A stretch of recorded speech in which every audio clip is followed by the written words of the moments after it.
she did not know, Grace did not know what she had in store for her. Oh my days. I just that's trying to finesse me, trying to corner me. Oh my days. That annoyed me. Can you imagine? In your own, he doesn't rate her in her own house. No way, Jose. Hey guys, how you all doing? Welcome back to my channel. My name is Aura. So those of you that don't know me, I feel like that every time I do a sit down video, I'm always in a different location. The last time I did a sit down video, I was in my old room in uni, and now I'm in my another room in Oxford, like house. So yeah, hope you guys are good. Yeah, so as you can tell by the title of this video, I'm going to be doing a movie review on A Fall from Grace. It is a Netflix film. It came out January 17th, I believe, on Netflix, and I just watched it like yesterday. So yeah, I really enjoyed it. It's directed by Tyler Perry. Tyler Perry is an actor and director. He's created shows like House of Pain with China Anne McCain in it when she was younger, and also he is done all the Madea films. So the Madea film, only Madea film I think I've watched is Madea Goes to Jail, and that's really funny, and it has like two like kind of connecting stories running through it. So yeah, there's other films that he's done like Diary of a Mad Fat Black Woman, stuff like that, but the film today is Fall from Grace, and it's a thriller. I thought it'd be a horror, but to be honest, there wasn't really anything scary about it. I would say a thriller. And guys, oh my gosh, I'm also going to put my initial reaction like in this clip as well, as in like now. Hey guys, how are you? Hope you're all good. So I'm doing an initial reaction and I'll do a proper review tomorrow, but I've just finished watching The Fall from Grace on Netflix, and oh my gosh, it took me a long time to watch it because I wanted to like process everything and like watch everything like in depth. But oh my gosh guys, it was so good. I thoroughly enjoyed it. I would watch it again, but not anytime soon, just because like, you know, it's like a heavy film, like you don't want like the novelty to like wear off. But it's a film I'd watch again like later on. Like for example, like when I watched Get Out, I've only watched it once, so I would watch it now again because it's been like for 3 years since it's come up. Anyway, yeah, so Fall from Grace was amazing. It was so good. There was a plot twist. Oh my days, the plot twist, man. It's them ones where it's like, oh, how did I not work that out before? Because the way the film was crafted, it's like, a thriller / horror. It was amazing. It was so good. Oh my days, it was just wow. Like, I'm so glad I watched it, man. It was just, oh my days, amazing. Literally, that was literally from when I literally just watched the film yesterday evening, but now it's like, okay, fresh eyes. Let me just go back and like reassess and reevaluate. Anyway, let's get into this. So Fall from Grace is an amazing film. I thoroughly enjoyed it. Happily watch it again. It's a 2-hour film, and it takes me a long time to watch things because I rewind things all the time. But anyway, so I just thought I'd give you a bit of like a background in case you guys don't know what the film is about. So basically, it's about this girl. I watched the trailer, and the trailer really engaged me. Anyway, it's about this woman who is pleading guilty for killing her husband. So this is her second husband, who's a much younger guy, and she was cheated on by her ex-husband with a much younger girl. So the irony there. Yeah, so she is like pushed by her friends to kind of get back out there, and she falls for this guy who's much younger than her.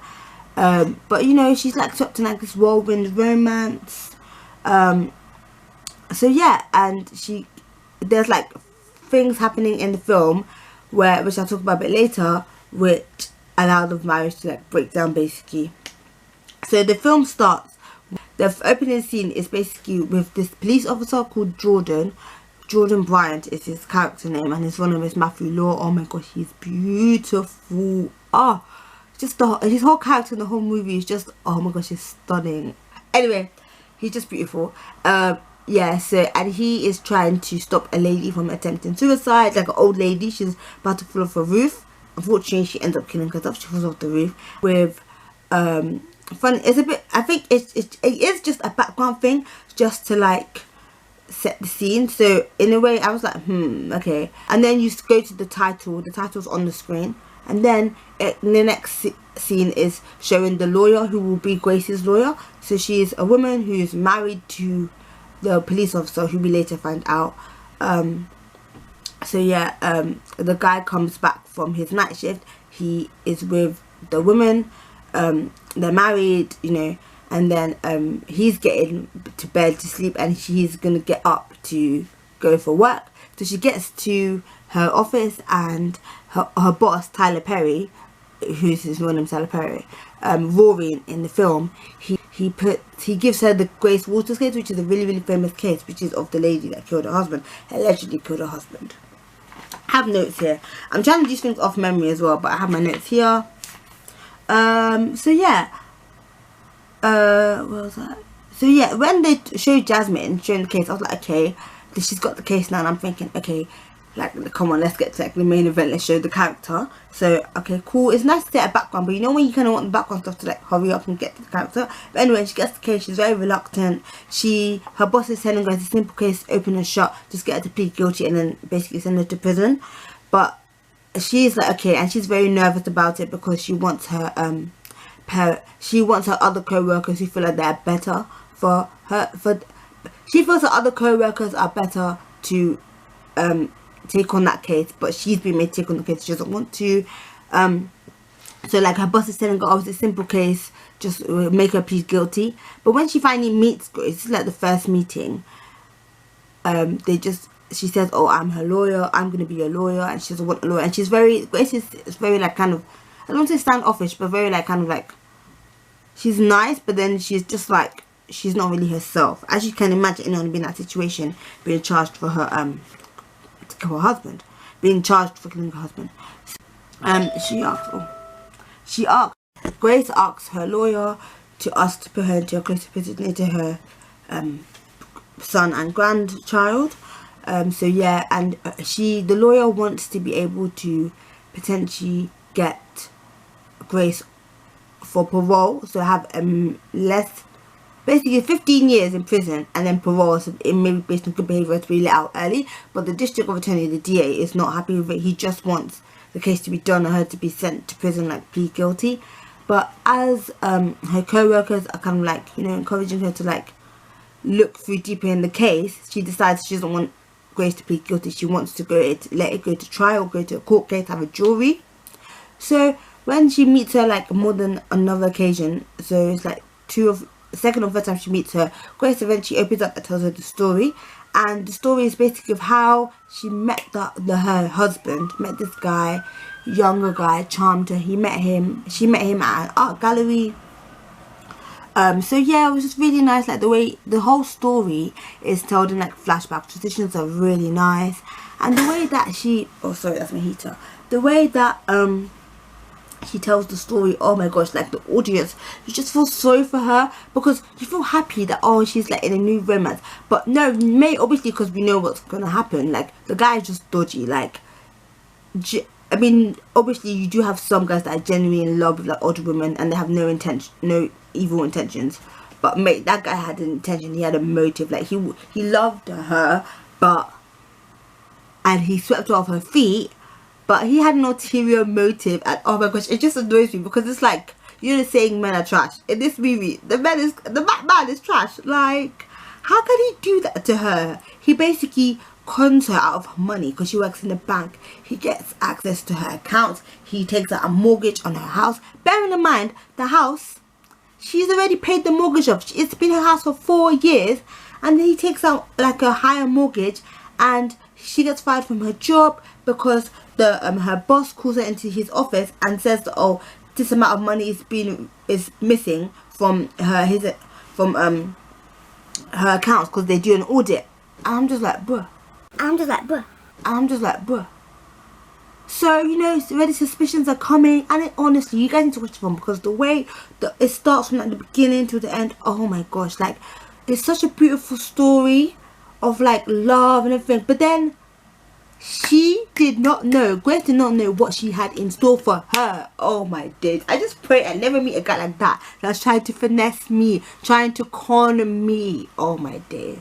So fast forward now, literally, so I hope that this finger's not too jumpy. I'm trying to get everything in. But basically, so when she like, you know, gets fired from work, she's very confused, you know. She confronts her husband, and then like she gets, but then he makes her seem like, oh, like it's okay. So they end up calling like the different like companies, like, you know, fraud, police, all of these people. I think they reference IRS in the movie, all the people to find out what happened to the money. And then he admits it to her only because she saw video footage of him at the bank, because somebody has come, forged her signature, signed over a mortgage. It's actually crazy, guys.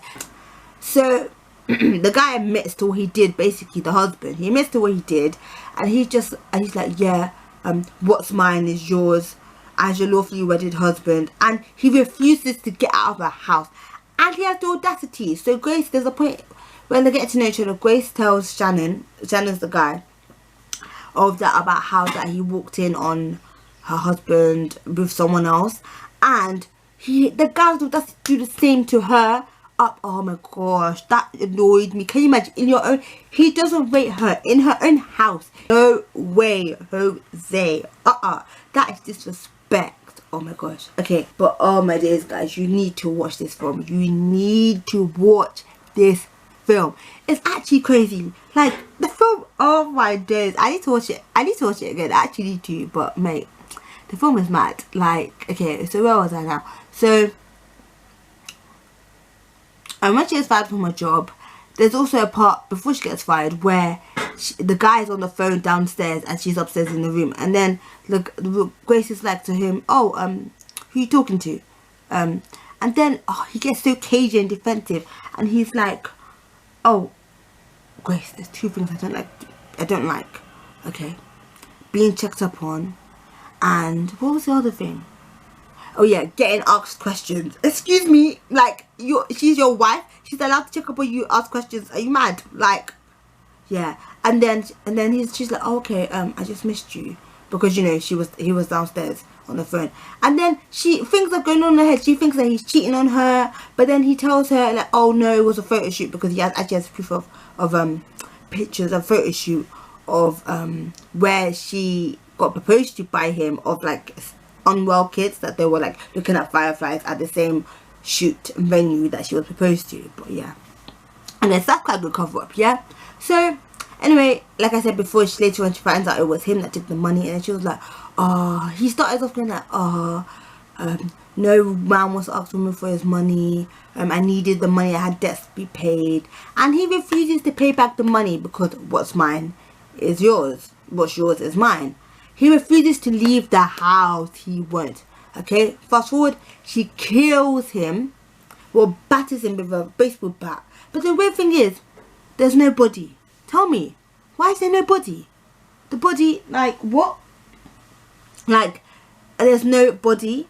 Like, the body, like, so what happens? She kills him. They show, this is all in the flashback when Grace is talking to her lawyer in prison, yeah? So it's a nice flashback to see the whole story unravel, yeah? So she beats him with a baseball bat, and there's so much blood. Oh my gosh, so much blood. She drags the body, there's blood all over the foot, into her basement, and then she like drives away. I was thinking, oh, maybe she'll like bury the body somewhere, but no, she drags into the basement. She calls her best friend Sarah, tells her, and then Sarah comes to the house but doesn't find anybody there. Maybe the body has disappeared, maybe somebody else moved it, maybe he was never dead, who knows. Yeah, okay. So then the lawyer now is trying to, you know, with strong evidence that, okay, disappearance now, because there's no body. If there's no body, then technically there's no death, you know, because if there was a death, the body would be there. Yeah, simple. Okay, so yeah, so we get to the case now, and this is like the case, like the actual case. The case is arrived. Yeah, the case has actually arrived. So now you have, how long have I filming for? Oh, 7 minutes. Okay, yeah. So the case has actually arrived now. Yeah, the case, we're in the courtroom now. The case is beginning. Opening statements. The prosecution is like, we're going to prove to you that this woman is a cold-blooded murderer. Defense, who's Jasmine, is like, oh, we're going to prove to you this evidence, the same evidence the prosecution is proving that she did it, it's going to prove that she did not kill him, because it's a disappearance. Sorry about this heater, guys. It keeps, okay. Right, so the court case is great. The court case parts are so good. There's loads of character witnesses that the prosecution just brought up from nowhere, And there's a part when the because the prosecution is doing so well, the defense is a bit like, oh, like, I don't know how we can win this. So the defense brings up Grace's best friend, Sarah. The way the prosecution quite like examines Sarah, the character reference, my gosh, they put the defense, they smacked it, they just the whole defense is shut down now basically, because the case has collapsed because there's phone records which shows that Grace called Sarah, I spoke for 2 minutes and told her that she killed him, and then the prosecution gets it out of Sarah that, oh, she told me that she killed him. Why would you say that? Because she was trying to cover up for Grace. Sarah was trying to cover up for Grace, trying to like lie, you know, and saying, oh, like, we didn't speak for long. We spoke about baking cookies or something like that. We spoke 15 minutes. Oh, the phone record showed 2 minutes. So sad, guys. The defense has they don't have their own copy of the phone records to be able to make their case. So then, after the whole thing, that last thing, the case has fallen apart for the defense side, because now the jury is going to be thinking, oh, her best friend has been told by her, the murderer, that she's killed him. Mate, you're guilty. You're actually guilty. Yeah, so there's some other parts, yeah, where now the next day is meant to be the closing statement, and the defense lawyer Jasmine, she's very like, she wants Sarah to be called back to the stand, but the judge won't allow it because the defense is rested. It's now closing statement time. Anyway, yeah, so she has to write the closing statement, and the husband's there supporting her that you better write one hell of a closing statement. The jury finds out that she's guilty. Grace is guilty, and she's now put in prison, yeah? Oh my gosh, it's mad. However, Jasmine does a bit more digging, kind of, because she's feeling so deflated. Also, all along this whole movie, her two friends, Tilsa and Donnie, they're like kind of supportive of her. But her husband, oh my gosh, her husband is the most supportive. Everybody needs to get a husband like him. He's good looking. He's so beautiful. He's so supportive. Oh my days, like, mate, I know it's character, but the guy played the character well. Matthew Law, shout out to you. Oh my gosh, Matthew Law. And then you have Brescia Webb, who's Jasmine. Oh my days, you guys are so cute. Honestly, couple goals. But yeah, so she's found guilty. It's so sad. Plot twist. This was a plot twist. This was a plot twist. I don't know. Jasmine then goes to Sarah. And Sarah is also, she's got like people living with her. We'll come to that. Sarah's got people living with her. And it's a bit mad, you know, because she goes to the house, but Sarah's not in. And then she finds one of the ladies living with her, and then the lady's like, the old lady, like, Jasmine thinks she's something wrong with her. The old lady that's living with her, she thinks that, oh, that she's probably crazy, or like, you know, like, but she's actually telling sense, because she says she wants to go to her house. Her house is 2989 Sycamore Avenue. That rings a bell in our minds, the viewers and the Jasmine's mind, because 2989 Sycamore Avenue is where the mortgage that Shannon brought out, like a new mortgage house or whatever it was, is registered to. And then Grace, there's a scene early on in the film where Grace goes to that house, and it's an abandoned house. So that woman, that old lady that lives with Sarah, it's her house that is that the mortgage belongs to, but it's an abandoned house. But the old woman is saying she wants to go to her house. So what's happening? So we're near the end of the film now. What's her name? Jasmine, like, takes her back into the house. She hears like noises. She goes and investigates. Oh my gosh, it's so sad. There's old woman being held captive, an older woman, middle-aged woman being captive, held to chains. They're all alive, but they're being captive, held to chains, because the Sarah woman is holding them captive. Even if I'm giving it justice, man. Plot twist, yeah. So before Grace, when Grace is literally being taken to prison in the court, like the last bit, Grace notices a necklace on Sarah. Where's that necklace come from? That necklace belonged to Shannon, the guy who's allegedly dead. Oh my gosh. When that camera went into that necklace, game over. Oh my days. So they did a flashback of all the scenes of like when Sarah was telling Grace, you know, go for it, I'm gonna take you to the place, like, how's the photographer guy? Do you see the dots are connecting? Sarah and Shannon were in on it. It was a double act. Sarah and Shannon, that's not even their real names. Guys, it's a mum and a son act, double act. Oh my gosh. Jasmine goes down to that room. She's held captive by Shannon. Shannon is not even dead. Yeah? He's not dead. He kidnaps her, ties her up.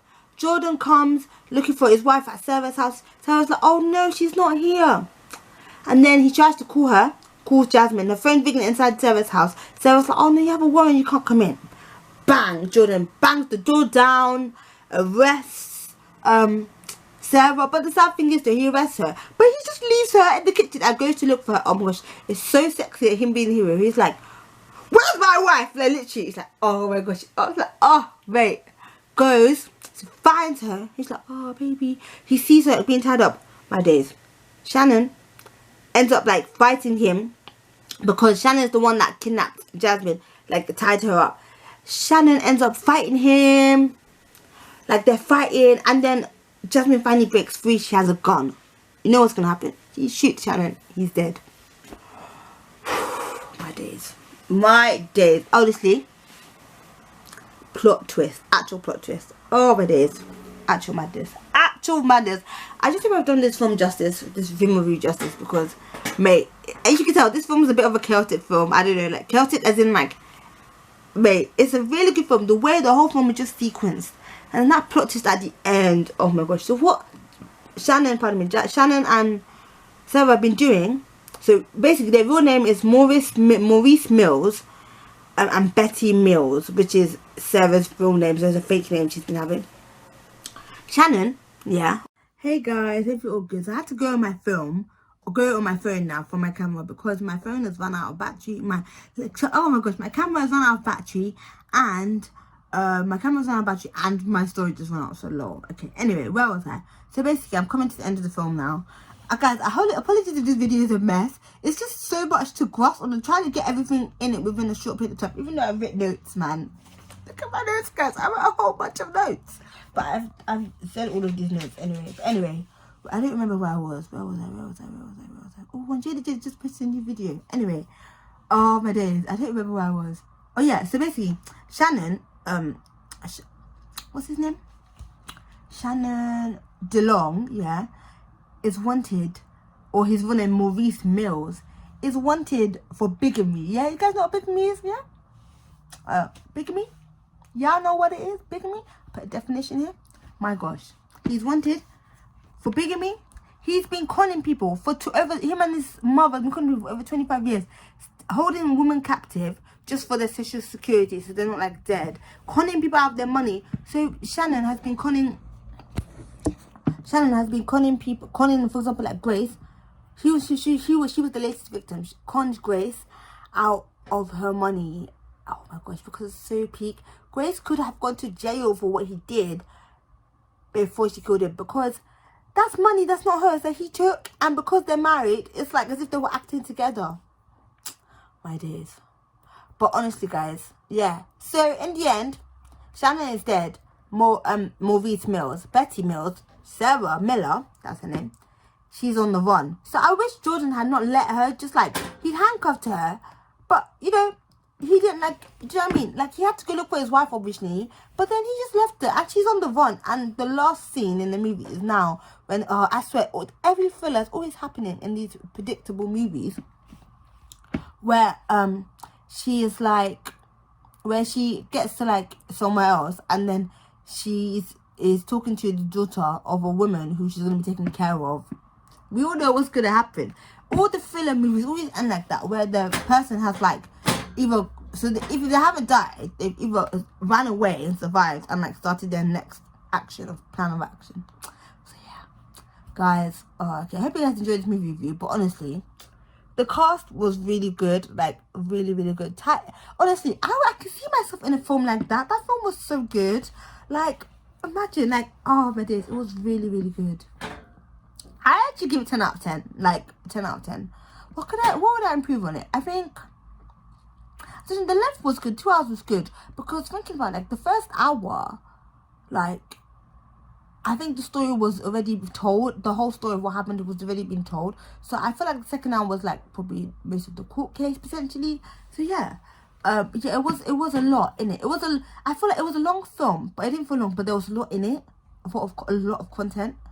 If it was a book, I'd read the book, but I don't know if it's a book. I don't think it's a book. But yeah. So shout out to Tyler Perry, who played Jasmine's boss, Mehade Brooks, who played Shannon DeLong. Oh my gosh, also, I know it's like costume wise, but I didn't like the guy's hair, Shannon's hair. His hair was just weird. Like, I think it was a wig. I don't know, because when I looked at the cast after, like, at the premiere online, the guy is bald. Maybe he was wearing a wig. I don't know. But his hair didn't look nice. Anyway, Crystal R. Fox. Crystal played an amazing character of Grace. Like, she played the victim. Like, and it's so good because she was so stern while she was in prison. When she was telling the story, you know, we really got to see her vulnerable side. And see, because how she was telling the story, like, it started from like one meeting, and then, you know, slowly and slowly they were meeting each other all the time. So yeah, what was I saying?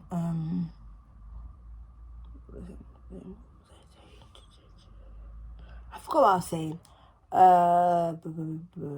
Yeah, so we got to see the more vulnerable side of Grace. As she like opened up her heart to this guy who she thought was her soulmate. It's actually so peak. Some may say it's a disaster waiting to happen. If it was me, I don't know, it's always hard to put yourself in a situation, because I personally, if I was to date like a younger guy and like if I was like 40, God forbid, I pray that I like have my husband and everything, and it's my one and only husband, like, you know, I don't get divorced or anything like that. But if ever that was to happen and I was in that situation, can you actually imagine, like, the person you thought was meant to be your forever person conjure you out of money, yeah, and he won't leave you a hat. But it gets you fired from your job, mate. If that's not enemy of progress, I don't know what is. Like, I actually don't know what is. It's actually mad. But yeah, but shout out to this cast. Tyler Perry did a great job of the film, of his role in the film. It was a really, really good film. But mate, I hope I explained this properly anyway. If I didn't explain anything else, I'll put everything in the description box, I guess. But I hope you guys enjoyed this film review. This is my first movie review, so guys, be kind, please, because, yeah. I made notes. I read, I read things up, and I was like, how to do a good movie review, because I don't know. But yeah, I hope you guys enjoyed this. I think I've said a lot of stuff, like, I feel like this video could be a long video, because I've used up 20 minutes of footage of my camera, and I've just maybe over 20 minutes worth of me talking. Potentially, we'll see. I might cut things out, or I'll just shift things in order. But anyway, I hope you guys enjoyed it, and I'll catch you guys in my next video. Okay, bye.